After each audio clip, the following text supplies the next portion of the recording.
Nekwonu ka esi wee fụ ozu ọmarịcha nwata nwaanyị anụnwa unu na-afụ ebe anụnwa n'ụlọ obibi nke Edevu Umahi bụkwanụ minista na-afụ maka ọrụ na ana anyị. O wee bụ na-akọwa na-afụlụ ozu ọmarịcha nwata nwaanyị anụnwa mbọsị ụka nke anụnwa bụkwanụ Julaị 2026 n'ụlọ obibi nke Edevu Umahi na steeti ya bụkwa na Ebonyi steeti.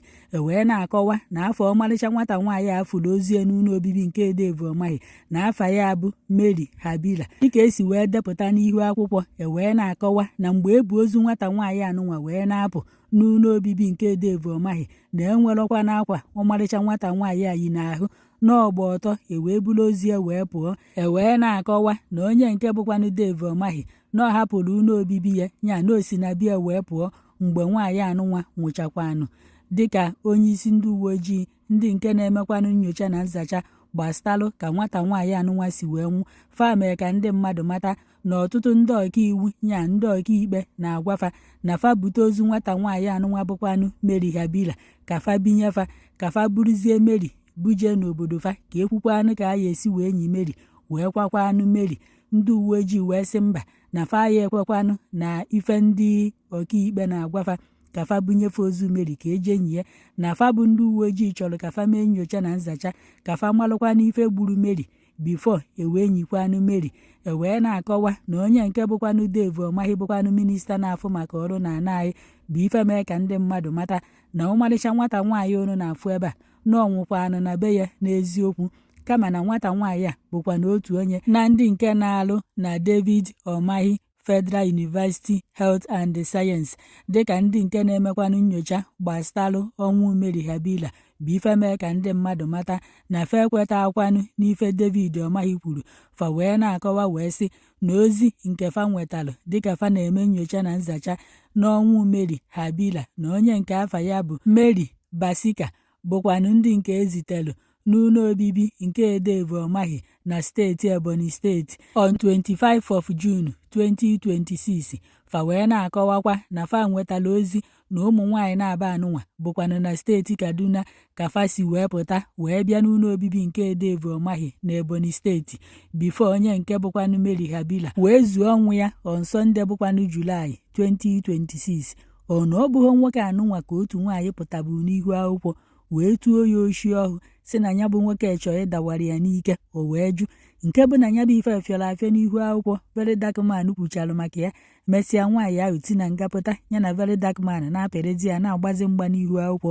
A sị nka njụa ọnụ ọhụ nwoke anụnwa ka nwoke a ọ pụrụ bụrụkwa na na-aghọtafie witi onye ọzọ ka mmarụkwanụ kịta anụnwa ewerugwa efe amụ ka ogene ka ọ amụ rọba wee dugbuo nwa mmadụ ka ọ na-abụ na fa ṅụrụ mangeni amakwa m ife fa ṅụrụ na ọtajakwura wee were amụ dugbuo nwa mmadụ ka ọ na-abụ na ọha amụ ka eji dugbu nwa mmadụ maka na ebe ozu ya bụ nwata nwaanyị dina n'enu akwa ịfụ ka anya ya si wee chachawa enu ọ dịka ife eji amụ wee dugbu dịka onye na-eti mkpu ọchụ wee nwa maka ebe onu fụrụ kịta ozu ya anụnwa dịzi maka na fa emechi natagwa ya anya wee buruzie ozu ya wee pụba. Ọ bụrụkwa na nke bụ eziokwu ya bụ nwata nwaanyị makwọrọ mmiri n'anya o nwere ife nwoke na-achọ n'ahụ nwaanyị obi ike o buala ahụ ya juru eju ọ na-abụ na-amụ ka fa ji wee dugbu ya ka ọ na-abụ na-achọrọ ịla ya bụ nwata nwaanyị jụ ewerefia nkụrụ maọbụ ebe a na-azọzi na ya ala akwa ya aka ọkụa iti n'ofu ebe nwụchụ. Nekwanụ ka mmadụ si bịa ọrụ nọrụ na imu na obe mmadụ nwa anyị akpọ nke a gịnị donu. Ndị mmadụ nọzi na kọmentị wee na-asị o na ndị ọkaiwu na-eje n'aka ndị uwe ojii na-agwafa na fa bunyefe ozu nwata nwaanyị a na ọ na fa ya echezi ka ndị uwe ojii mee nyocha na nzacha bife wee bunyefe ozu nwaanyị na ntu akafa si ekpe ikpe nke fa na ntu akafa si achọrọ justice na Naịjirịa na mmadụ nwụrụ be mmadụ na ije na-asịsị binye unu ozu o na-achọzi ka amara ife gburu onye nwa ọ bụ na mmadụ gburu ya ka onye ahụ nwee ntaramahụhụ na fa achọ dịrị ịma ndị kwesịrị ịchọrọ ya bụ nwatakịrị justice na fa achọghị ịchọrọ ya na-enyegwu efe ego fa chọzie ka fa kpee ikpeazụ na fa na-agba mbọ ka e buru ozu nwatakịrị ya jenyi ya ka a ghara ime nyocha na nzacha mara ife gburu ya. Ọkwa ifuru ụfọdụ ndị ndọrọ ndọrọ ọchịchị a na ụfọdụ ndị a nwere ego ifuru unu nwa na-azọ ndị ogbenye ka unu zọgbuo Chineke ya akpọcha unu ọkụ kpọọ ezinụlọ unu ọkụ. Unu bụ ndị alaikịghọ justice unu bụ ndị achọghọ justice unu ya anwụ justice ya adị. Ọkwa ifuru unu Chineke ya akpọ unu ọkụ unu ha wee na-emegide ndị aka fada ọcha ndị enweghị ego unu ya anwụsịsị justice ya adị.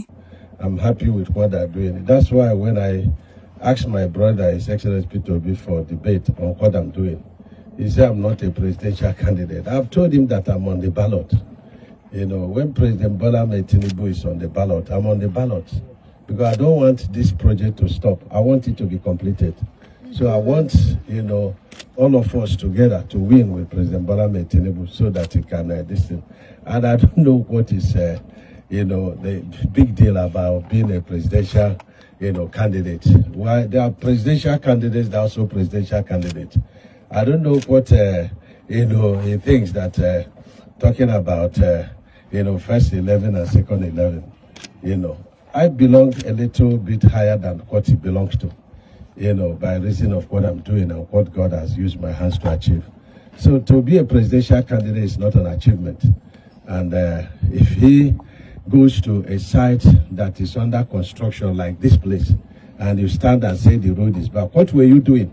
It's a stone throw, as a stone throw to your own distance. And it's been there, you know, for over 20 years.